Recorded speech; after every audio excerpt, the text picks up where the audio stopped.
आज हम लोग इस सेशन में बात करने वाले हैं कि प्रीवियस जो मेन सेशन हुआ उसमें ओवरऑल एग्ज़ाम का पैटर्न क्या रहा, ओवरऑल एनालिसिस क्या कहता है, तथा हम इसमें बात करने वाले हैं कि हमारी जो आने वाले एग्ज़ाम की प्लानिंग है उसकी एक स्ट्रेटजी कैसी होनी चाहिए और उसका एक अप्रोच हमें कैसे बनाना है। मैथ्स का क्या ओवरऑल समरी क्या रही, आपको किन पॉइंट्स में फोकस करना है, कौन कौन से इंपॉर्टेंट टॉपिक्स रहेंगे जिसकी अच्छे से प्रैक्टिस करके जाना है, लेवल क्या रहा पेपर का, इस पे डिस्कस कर लेते हैं। तो देखें, मैथ्स में जो आपका जनवरी अटैम्प्ट हुआ था उसमें जो डिफ़िकल्टी लेवल रहा वो moderate too difficult, in terms of level आप ऐसा कह सकते हो कि मॉडरेट टू डिफ़िकल्ट रहा, राइट। अब क्वेश्चन जो सिमिलर थे, आप अगर प्रीवियस ईयर क्वेश्चंस करके जा रहे हो तो आपको काफ़ी कुछ सहूलियत होगी एग्ज़ाम में।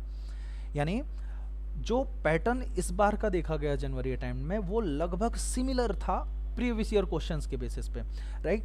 ठीक है, पेपर ऐसा कुछ भी नहीं था, सरप्राइजिंग फैक्टर उसमें कुछ भी नहीं था कि बहुत ज़्यादा घुमा करके कुछ मैनिपुलेट करके कुछ अच्छे क्वेश्चन डिज़ाइन कर दिए गए हों, ऐसा कुछ भी नहीं रहा। रिलेटिवली आप यही बोलोगे कि पेपर इजी टू मॉडरेट आ रहा है। क्वेश्चंस, कुछ क्वेश्चन डिफ़िकल्ट हैं लेवल के टर्म्स में, लेकिन वो भी किस बेसिस पे आप अंदाज़ा लगा सकते हो, प्रीवियस ईयर क्वेश्चन। अगर आप प्रीवियस ईयर क्वेश्चन करके जा रहे हो तो जो डिफ़िकल्ट कैटेगरी में क्वेश्चन आ रहे हैं उसको भी आप अच्छे से टैकल कर पाओगे, ठीक है। कुछ क्वेश्चंस ट्रिकी थे, कुछ लेंदी थे, तो आपको यहाँ पे यही चीज़ ध्यान रखना है बेटा कि बिल्कुल ईगो में क्वेश्चंस को नहीं ले लेना है, ठीक है ना। कुछ ट्रिक जो लेंदी लग रहे हैं क्वेश्चन, आप उनको कन्वेंशनल करते हुए मत जाओ, अदरवाइज आपका टाइम कंज्यूम करेंगे। वो क्वेश्चन ट्रिकी हैं। अब आप कैसे अंदाज़ा लगा सकते हैं, इस बार का आप पेपर एनालिसिस देखें और साथ ही साथ प्रीवियस ईयर क्वेश्चन देखें कि जो लेंदी अप्रोच वाले क्वेश्चन हैं उनमें किस तरह से ट्रिक अप्लाई हो रही है, क्या हिडन ट्रिक्स हैं, ठीक है। तो आप 2022 के ऑल शिफ्ट्स के पेपर करके जाओ, आपको एक अच्छी खासी सहूलियत मिल जाएगी पेपर में। किन किन टॉपिक्स पे हमको फोकस करना है, किन किन टॉपिक्स के हमें अच्छी सी प्रैक्टिस करके जाना है, तो देखें भाई, वेक्टर एंड 3D से क्वेश्चन है, मैथमेटिकल रीजनिंग से क्वेश्चन है, पैराबोला से है, इलिप्स से, परमुटेशन कॉम्बिनेशन प्रोबेबिलिटी एसोसिएट करते हुए, ठीक है, सीक्वेंस एंड सीरीज से क्वेश्चन है, आपको अच्छे से प्रैक्टिस करके जाना है। बाइनोमियल थ्योरम से काफ़ी क्वेश्चन देखने के लिए मिले, डेफिनेट इंटीग्रेशन, डिफरेंशियल इक्वेशन से, और no doubt matrix and determinants आपके आए हुए थे। तो इन टॉपिक्स में आपको अच्छे से प्रैक्टिस करके जाना है, इनसे क्वेश्चन काफ़ी देखे गए। फ्यूचर के लिए आपका क्या अप्रोच होना चाहिए, मैथ के पेपर को अच्छे से टैकल करने के लिए आने वाले अटेम्प्ट में आपकी क्या अप्रोच होनी चाहिए। सीधी सी बात है, आपको प्रीवियस ईयर क्वेश्चन में रिलाई करना है, कॉन्सेप्ट को रिवाइज करिए। ये जो टॉपिक्स आपको, जो चैप्टर्स दिए हुए हैं, इनको अच्छे से रिवाइज करना है, इनकी प्रैक्टिस करना है, और एग्ज़ाम देते समय आपको चूज ही होना है कि किन क्वेश्चंस को अटेम्प्ट करना है। लेंदी क्वेश्चन में टाइम वेस्ट बिल्कुल भी नहीं करना।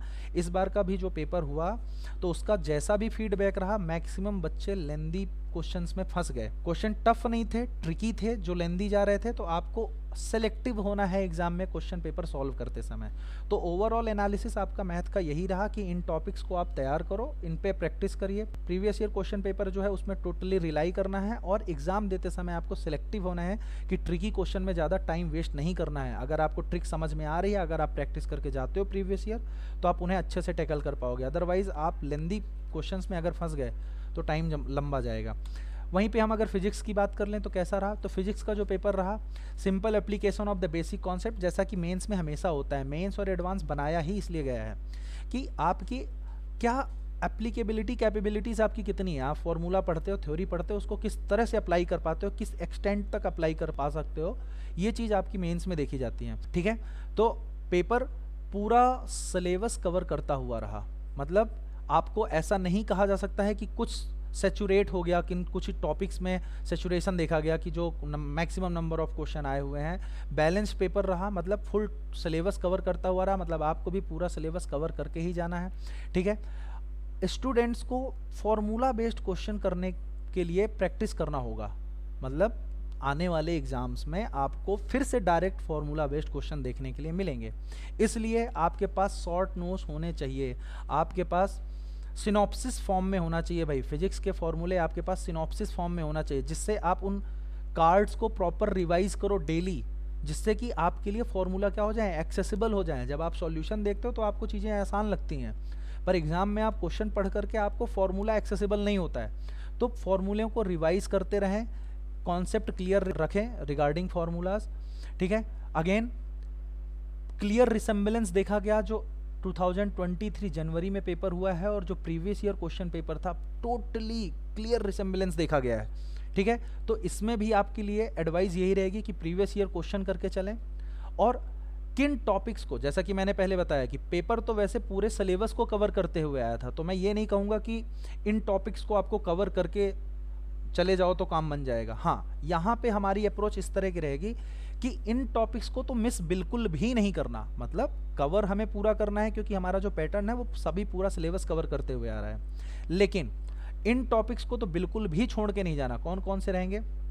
Magnetic effect of current, current electricity, thermodynamics, kinetic theory of gas, है ना, modern physics, AC, wave optics, laws of motion, laws of motion तो वैसे भी कोई छोड़ के नहीं जाता, वर्क पावर एनर्जी, मैकेनिक्स वाले पार्ट तो अच्छे से करके जाएंगे, फॉर्मूला बेस करके जाएंगे, right, centre of mass, rotation, motion and kinematics.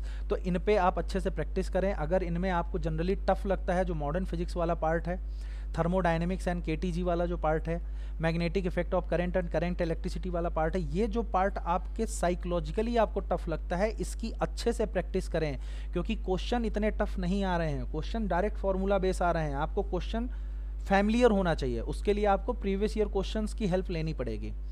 तो ओवरऑल जो भी आपका एनालिसिस रहा वो मैंने आपको यहाँ पे प्रेजेंट करने की कोशिश की है कि आपकी अप्रोच केमिस्ट्री, फिजिक्स को लेकर के कैसी होनी चाहिए, मैथ्स को लेकर के कैसी होनी चाहिए, कुछ topics and chapters point out करने की कोशिश की गई है।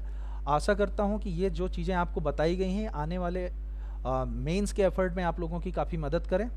आपको हिम्मत नहीं हारना, लगे रहना है। अगर जिसका पेपर बिगड़ गया है उसको आने वाले मेंस में इस तरह से तैयारी करते चलना है, आपका एग्ज़ाम अच्छा जाएगा। और जिनका मेंस बढ़िया गया था वो एडवांस की तैयारी में लग जाएं। उसका एक वीडियो डाला जा चुका है कि कितने परसेंटाइल तक के बच्चों को एडवांस की तैयारी में फोकस करना चाहिए, तो आप चेकआउट कर सकते हो उस वीडियो को, जिससे आपको एक अंदाज़ा लगेगा कि आपको अपनी टाइम एंड एनर्जी को कहाँ इन्वेस्ट करना है, एडवांस में इन्वेस्ट करना है या मेंस के अटैम्प्ट में आपको इन्वेस्ट करना है। और बहुत ही जल्द जो लोग बिल्कुल एकदम दुविधा में हैं, लाइक 95 परसेंटाइल से ऊपर हैं पर बहुत अच्छा परसेंटाइल भी नहीं, लाइक 99 पॉइंट ऐसा कुछ परसेंटाइल नहीं है, उनके लिए भी एक जल्दी वीडियो आएगा जिसमें हम लोग कवर करेंगे कि आपका एक्सपेक्टेड परसेंटाइल कितना होना चाहिए जिससे आपको मेंस की काउंसलिंग में अच्छा कॉलेज मिलेगा। पर वो हम बाद में करेंगे, तब तक आपको अगले मेंस के एफर्ट में आपको लग जाना है, आपको अपने एडवांस के एफर्ट में लग जाना है। तो उम्मीद करता हूँ ये वीडियो काफ़ी हेल्पफुल रहा होगा। Thank you and all the best for your upcoming exams.